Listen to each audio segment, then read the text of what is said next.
La démocratie est en danger. La Russie menace l'Europe. Français, la nation est en danger. C'est le discours que tient Macron. Il résonne curieusement à mes oreilles de chouan moderne comme l'écho du même discours, ou presque, tenu par l'Assemblée législative le 11 juillet 1792. La République est en danger. L'Autriche menace la France. Citoyens, la nation est en danger. Et puis, citoyens, pars aux frontières, faire ton devoir pour défendre la nation en danger. Bien entendu, vous le savez tous, le but de la manœuvre maçonnique, c'est d'envoyer à l'abattoir les catholiques dans l'horreur d'une guerre étrangère, étrangère à la France, étrangère aux intérêts de la France, contre le royaume catholique du Saint-Empire. Bref, la paranoïa criminelle de l'époque conduira à faire interner la famille royale au Temple, à tuer Louis XVI et les siens, sauf Louis XVII, à proclamer la République et à ordonner une conscription militaire de 300 000 hommes.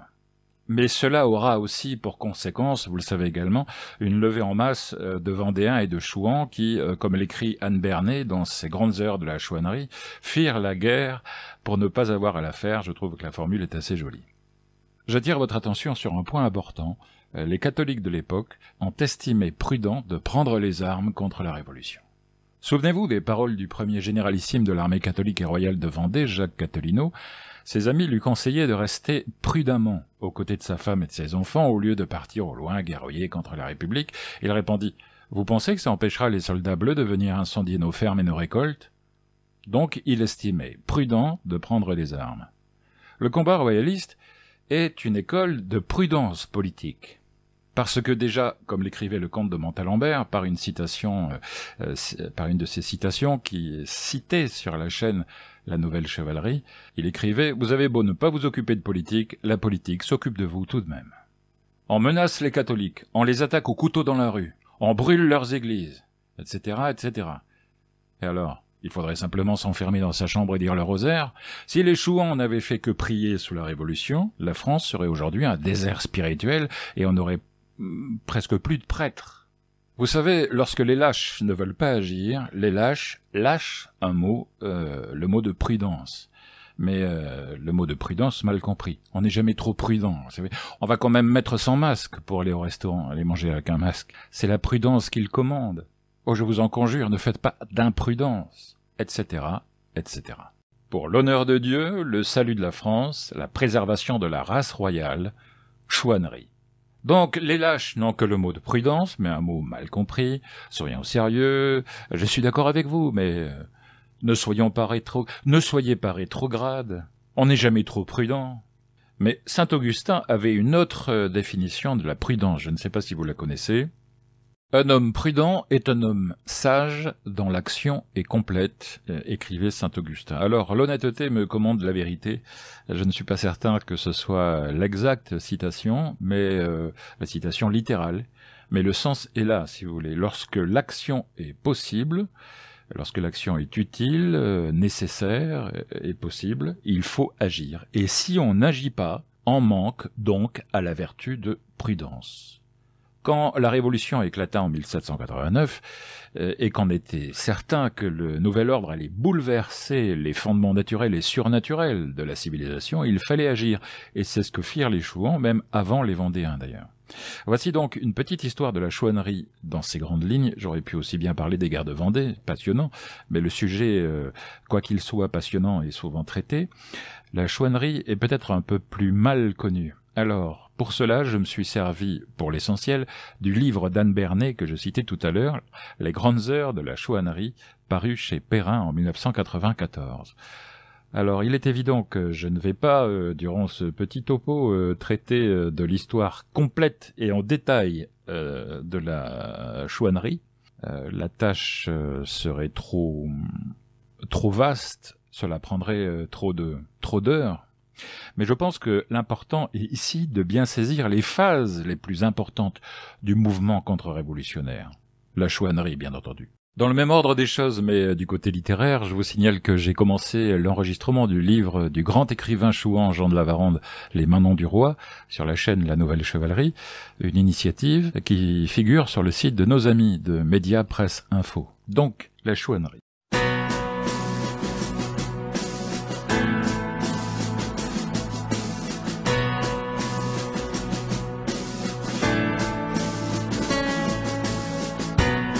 l'horizon, le ciel est encore rouge. Sans sommation, ils tirent sur tout ce qui bouge. On les appelle les colonnes infernales du général.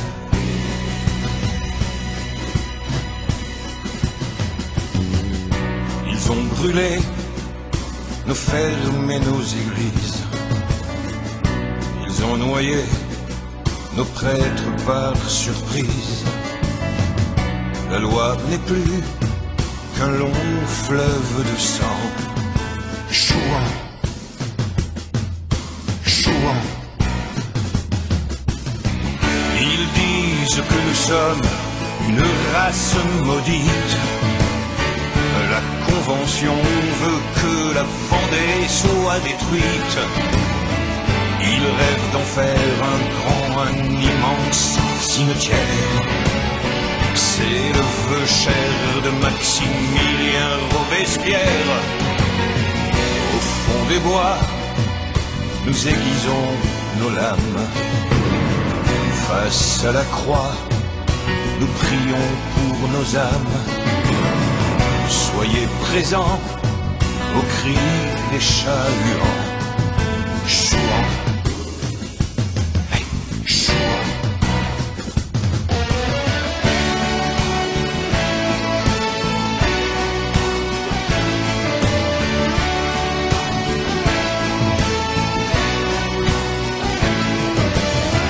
Les longues faux brillent au reflet de la lune. En Bretagne, nos hommes avancent dans les dunes. Des groupes se forment de Normandie jusqu'à la mer. Ils viennent aussi du fond des Marais de Mayenne. Debout, Chouan, peuple des forêts de légende. Près des étangs, les feux follets dansent sur la lande. Toute la force du Saint-Esprit nous accompagne. À faux fusil, la foi soulève les montagnes. Même si l'histoire enterre notre passé, notre mémoire continue d'exister. Et par Saint-Jean, toujours nous resterons Chouan. Chouan, Chouan, Chouan, Chouan. Jean-Pax Meffray, la belle voix du nationalisme français qui chante ici les Chouans. C'était un Chouan, tu entends petit, et ne laisse jamais devant toi quelqu'un mépriser ce nom-là. Nos ennemis l'ont sali en y mettant d'eux-mêmes, bats-toi si on l'insulte. C'est une citation, une très belle citation, extraite d'un autre beau livre de Jean de La Varande, Le Centaure de Dieu. Le grand écrivain normand a le sens de la formule, vous l'avez entendu, très exact. Nos ennemis l'ont sali en y mettant d'eux-mêmes. Parce que, en effet, pour discréditer, pour tenter de discréditer, grâce à Dieu n'y sont pas arrivés, pas tout à fait, pour discréditer la cause des Chouans dans le cœur des villageois, la République a été, comme d'habitude, immonde. Elle a sorti des criminels de leur prison, les a déguisés en Chouans, veste en peau de mouton, grand chapeau rabalé, guêtres et sabots, grand chapelet, Sacré-Cœur qui avait été arraché aux vestes des cadavres royalistes, et a envoyé ces monstres dans les villages pour voler et torturer au nom du Sacré-Cœur. Vous voyez ici Jean Cotreau, dit Jean Chouan, le premier petit chef chouan. Enfin, petit chef, je dis petit chef parce qu'il a une renommée un peu moins grande que les grands chefs de la chouannerie et de la Vendée militaire, mais c'était tout de même un grand chef de guerre. Et il ne faut pas confondre Chouan et Vendéen. La Vendée militaire, qui comprenait l'Anjou, le Poitou, le Maine, la Bretagne, la Basse-Normandie, a eu l'ambition de constituer une armée royaliste conventionnelle, se battant de manière conventionnelle, mis à part peut-être pour Charette. Et la grande armée catholique et royale s'ébranla tardivement en 1793 pour s'achever dramatiquement à Savenay, dans les marais de Savenay, 3 ans plus tard. Le soulèvement mené au nom du prince Henri d'Artois, duc de Bordeaux, dit Henri V, un soulèvement royaliste mené par la mère d'Henri, Marie-Caroline duchesse de Berry, entre 1831 et 1832, c'est une chouannerie qui rêve du grand soulèvement, qui rêve de Vendée militaire, qui rêve du grand soulèvement vendéen de 1793. Ce qu'on nomme guerre de Chouan ou chouannerie débuta officiellement plus tôt, en 1789, pour s'achever plus tard, en 1832. C'est un ensemble de guérillas royalistes. Vous voyez, on ne se bat pas de manière conventionnelle, armée contre armée, mais il s'agit de guérillas, des guérillas royalistes sur tout le territoire du royaume. Et le plus important est celui qu'on va voir, donc la chouannerie de Bretagne. Alors, l'âme bretonne, l'âme chouane, est teintée d'indépendance. Aucun breton ne me le contredira. Alors, comment tout ça a commencé? Alors, vous voyez ici le duché de Bretagne en 1513, sous Louis XII, roi de France, et un an avant la mort de la célèbre duchesse Anne de Bretagne. Alors cette fameuse indépendance, tout avait commencé avec la création, avec la fondation, avec la genèse de la Bretagne. Au IXe siècle, le roi breton Nominoé avait réussi à détacher administrativement tout ce pan de terre de l'empire carolingien du petit-fils de Charlemagne, Charles le Chauve, et ça comprenait 5 départements actuels, le Finistère, le Morbihan, les Côtes-d'Armor, l'Ille-et-Vilaine et la Loire-Atlantique. Cette indépendance, donc, malgré le mariage de Claude de France, fille de Louis XII, et d'Anne de Bretagne avec François Ier, cette indépendance relative, donc, dura tout de même jusqu'en 1789. Lorsque la Révolution va éclater, le Parlement de Bretagne sera d'abord favorable aux réformes, le roi régnait, et les pathos, les patriotes tricolores envoyés en Bretagne, commenceront par promettre tout ce que les cahiers de doléances réclamaient, réforme de l'administration, ils ont fait la même chose en Vendée évidemment, donc réforme de l'administration, égalisation de l'impôt, abolition des privilèges des nobles et du haut clergé, bref, Jacou le Croquant exulte, c'est l'euphorie. L'illusion va rapidement tomber avec les premières réquisitions et l'augmentation des impôts. C'est alors que le breton va commencer à caresser nerveusement son penbase. Le penbase, c'est un gros gourdin. Le jour où l'Assemblée législative va vouloir mettre fin à l'identité bretonne et à la liberté de culte. En outre, les militants de la langue bretonne sont emprisonnés, voire assassinés, et c'est le cas d'ailleurs pour toutes les langues des provinces du royaume. Donc on est au début de la Révolution dite française, les paysans prennent d'assaut les châteaux, les mairies, brûlent les papiers municipaux, bref c'est la fête. Les bourgeois républicains envoient dans chaque bourg la garde nationale, qui était fondée en juillet 89. Ce n'est pas l'armée, c'est une milice de civils. Et les affrontements avec les paysans en colère vont leur coûter souvent cher d'ailleurs. Le 13 février 1790, la République abolit les ordres religieux. 100 000 religieux, les 2/3 du clergé français sont concernés par ce décret, la République les jugeant inutiles. Voilà. On peut dire vraiment que la guerre est faite à Dieu et à son Église. On rajoute un peu d'huile. Le 12 juillet 1790, l'Assemblée législative vote la constitution civile du clergé, donc des prêtres schismatiques, c'est-à-dire qu'ils ont juré fidélité à la Révolution et donc ils brisent leur serment, les attachant à Rome, bien entendu, sont envoyés dans les paroisses. Les bons prêtres, eux, doivent fuir et se cacher. Les campagnes bretonnes et vendéennes se soulèvent. Les prêtres du bas clergé breton et vendéen basculent aussi dans l'opposition en refusant la maudite constitution. 70 à 90% d'entre eux sont réfractaires. L'armée ou la garde nationale font irruption dans les églises, perturbant la messe, chassant les bons curés, et les intrus, comme on les appelle, désignant les prêtres constitutionnels, les prêtres schismatiques, prennent leur place. Rousseau avait écrit, il est vrai, en 1762, dans son Contrat social, ces lignes brûlantes, « L'on doit tolérer toutes les religions qui tolèrent les autres, autant que leurs dogmes n'ont rien de contraire aux devoirs des citoyens. Mais quiconque ose dire « hors de l'Église, point de salut », doit être chassé de l'État. » Et donc c'est tiré du Contrat social en 1762. Le 13 février 1791, les royalistes de Vannes prennent les armes pour défendre leur bon évêque, Monseigneur Amelot. 3000 insurgés accourent, mais les hussards républicains chargent la foule mal préparée militairement et la sabrent, la piétinent. Les catholiques déplorent 13 morts et 16 blessés. Monseigneur Amelot fuit et gagne l'exil, et lorsque son remplaçant, donc intrus, arrive, il découvre la corde des cloches coupées ou arrachées, les cierges mouillés et, bien évidemment, personne à sa messe. Bien, à ce stade de mon petit topo, j'imagine que vous devez vous demander, mais quand est-ce qu'on va parler de la chouannerie elle-même, des chefs chouans, etc. Eh bien, ça arrive, mais auparavant, je dois vous entretenir quelque peu de la dévotion religieuse des chouans, qui les fit se lever pour aller au combat. Bretons et même Vendéens doivent leur dévotion au Sacré-Cœur de Jésus par les pères Mulotins.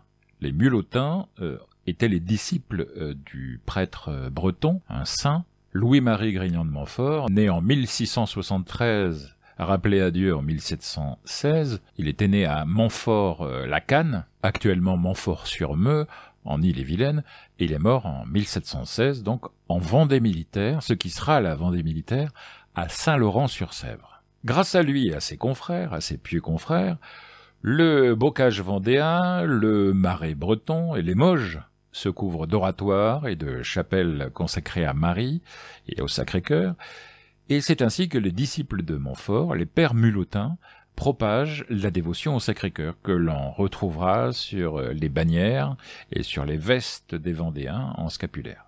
Le nom de Chouan maintenant. Eh bien, pour ces militants du Sacré-Cœur, ce nom vient du surnom donné à Jean Cottereau, le lieutenant de Philippe de la Trémouille, le prince de Talmont, parce que les frères Cottereau, qui étaient des braconniers et des faussonniers, c'est-à-dire des contrebandiers sur le sel était soumis à l'imposition par les gabelous, les frères Cottereau étaient de joyeux casseurs de tête des gendarmes du roi, ils étaient surnommés les Chouans, parce que les chats huants, à cause de leur habileté à se fondre dans la nuit et à leurs cris. Ils étaient reconnaissables et redoutables quand ils sifflaient le cri de la chouette. Lorsque les républicains entendaient le cri de la chouette, en général, c'était trop tard. À moins qu'il s'agisse d'un petit rapace, bien évidemment. Jean Chouan, le premier chef, le petit chef, si vous voulez, de la chouannerie, sera un ami reconnaissant au prince de Talmont, parce qu'il lui a évité la corde. Il avait été coincé, on va dire, bloqué, surpris dans une taverne avec ses frères par des gabelous qui venaient également boire un coup. Et il s'ensuivit une bagarre. Et dans cette bagarre, eh bien, un des gabelous a été tué. Jean Cottereau a été emprisonné dans les geôles du roi, n'est-ce pas? Et c'est le prince de Talmont qui partira en ambassade auprès du roi Louis XVI pour réussir à obtenir la grâce de Cottereau. Et sa mère dira à partir de ce moment-là, désormais il y a quelque chose entre les Bourbons et nous.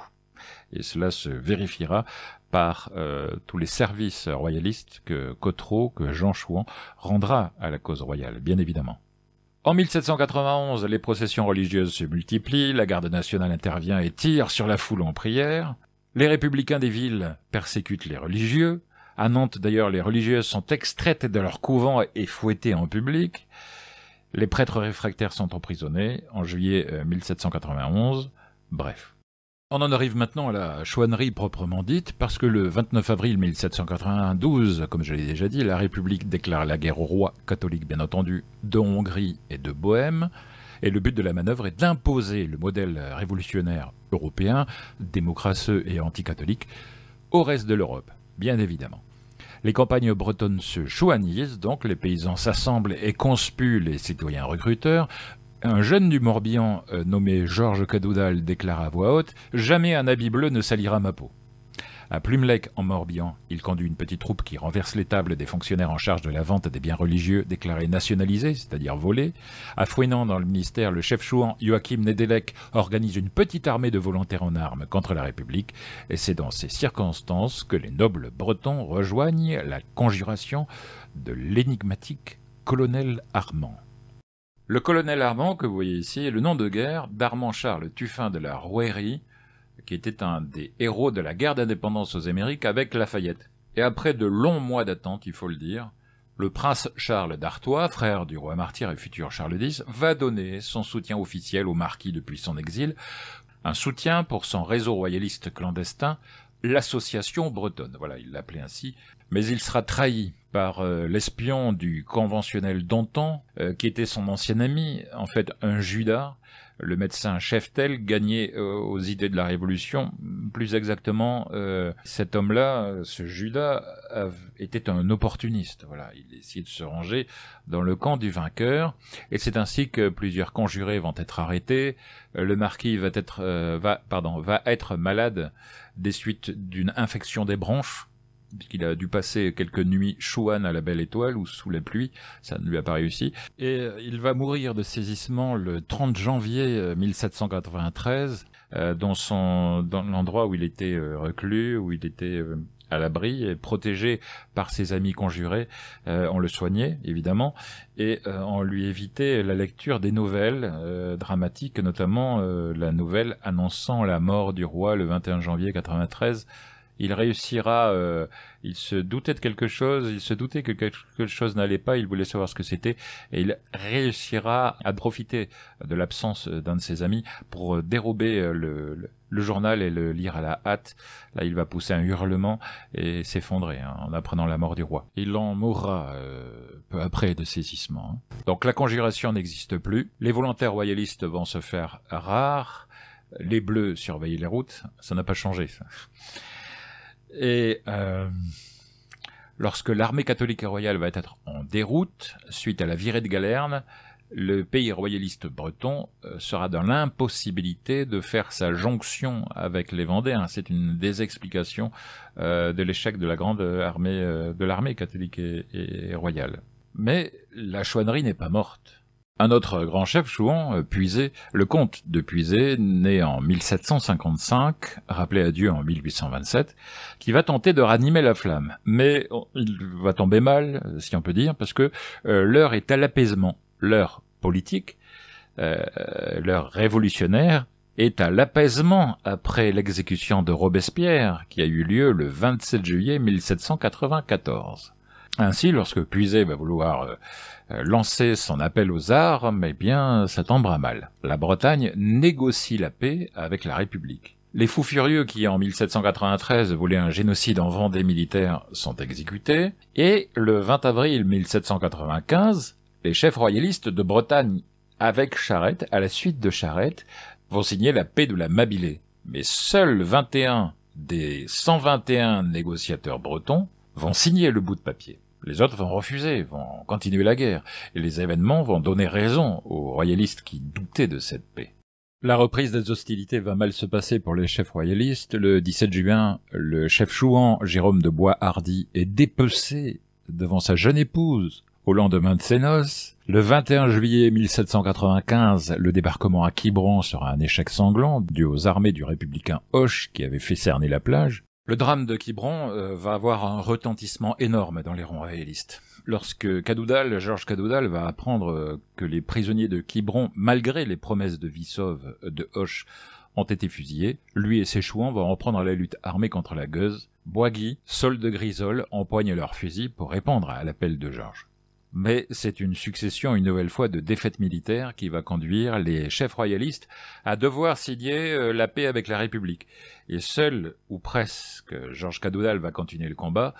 Dans les campagnes, c'est la misère, les paysans affamés, les soldats républicains démobilisés se font brigands et chauffeurs de pied. Le 28 juin 1799, la République, suite à ses défaites en Italie, va relancer la conscription militaire. Les Bretons l'apprennent, ils apprennent aussi que le pape, qui est otage de la République, meurt en captivité. Le 15 octobre, les Chouans vont reprendre les armes et vont foncer en armée serrée sur les villes républicaines qui vont tomber: Fougères, Nantes, Redon, Saint-Brieuc. Le 9 novembre 1799, un coup d'État mené par Bonaparte, Sieyès et Ducos va instaurer le consulat, va mettre fin à la République, mais c'est la Révolution qui se poursuit sous un nom différent. Le 12 décembre, l'amnistie est déclarée. Le 28 décembre, le gouvernement va rétablir la liberté de culte en Bretagne et ira même jusqu'à reconnaître licite la résistance des Vendéens et même des Chouans à l'oppression. Mais Cadoudal continue le combat. Déjà, lors des pourparlers de paix avec les émissaires de la République d'avril 1795, vous le savez, au château de la Prévalée près de Rennes, lors de la paix de l'Amabilité, les chefs, à la suite de Charette, avaient accepté le traité de l'Amabilité. Liberté, on promettait la liberté de culte, l'amnistie, les indemnités de guerre contre la reconnaissance de la République, et Cadoudal avait quitté la séance après avoir crié le poing levé « Monsieur, au nom de tous les royalistes de Bretagne, je vous interdis de poursuivre ».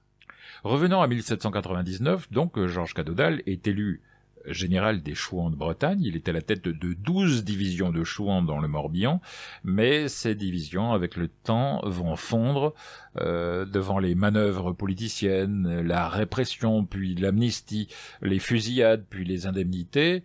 Les munitions et les hommes vont manquer, et il doit signer avec ses lieutenants la paix au château de Beauregard, près de Vannes, le 14 février 1800. Le 15 février de l'année suivante, Bonaparte va signer avec le pape le Concordat, qui va autoriser la liberté de culte. Cependant, comme la nouvelle République de l'ordre consulaire avait coûté 2 millions de vies françaises depuis 1792, ulcéré par les guerres impériales à répétition, Georges Cadoudal tente en vain d'enlever le premier consul. Il est arrêté avec 25 de ses complices, il est guillotiné avec eux le 25 juin 1804, ainsi périt le dernier grand chef chouan.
À partir de 1808, le relancement de la conscription militaire, la politique anticléricale de Napoléon, qui est excommunié par le pape Pie VII, va faire grogner dans les villages, qui respirent à la chute du Premier Empire.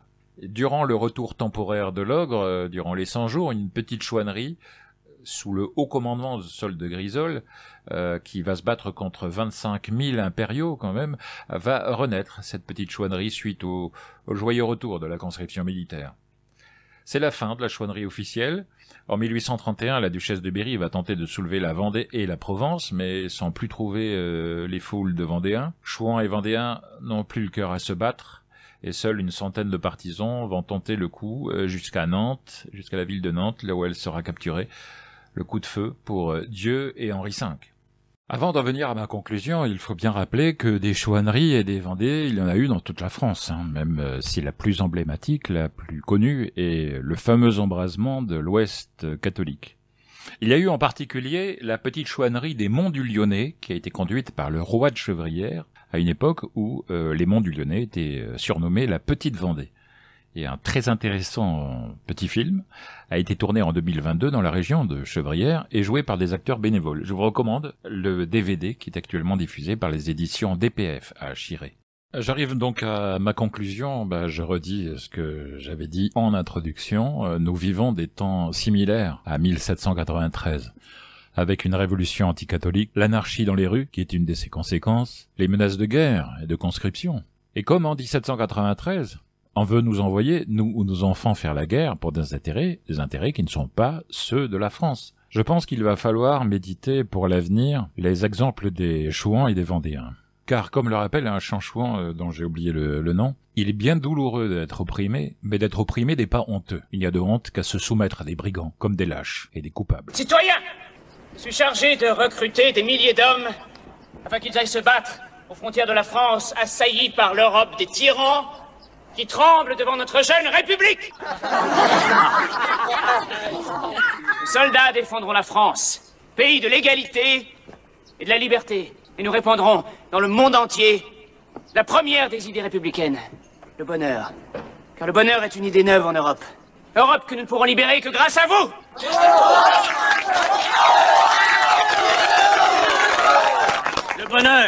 Le bonheur. Si tous les gars s'en vont soldats, comment on fera les moissons? Mais tu pourrais pas voir plus loin que ton nose à purin, papa. Oui, il voit peut-être pas plus loin que le bout de son nez, mais il a du flair. Il a raison, et nos vaches. Il viennent ici, les poussières. On en fera du boudin. Au bout de nos fous. Mes amis, du calme. J'offre une paire de brodequins à chaque recrue. Et j'ajoute que vous ne serez pas tous désignés, c'est un tirage au sort. Que ton fils donne l'exemple. Mon fils est officier municipal, il est exempt d'office. Il tirera au sort comme tout le monde. Nous sommes poursuivis par ces gendarmes, aussi par ces gardes nationaux, aussi par ces gardes nationaux, aussi par ces jeunes militaires. Nous sommes toujours pourchassés et même souvent attaqués, et même souvent attaqués. Serons-nous toujours dans la misère? N'aurons-nous donc jamais de joie? Serons-nous toujours parmi ces bois? Serons-nous toujours parmi ces landes? Serons-nous toujours parmi ces bois? N'aurons-nous donc jamais de joie? N'aurons-nous donc jamais de joie?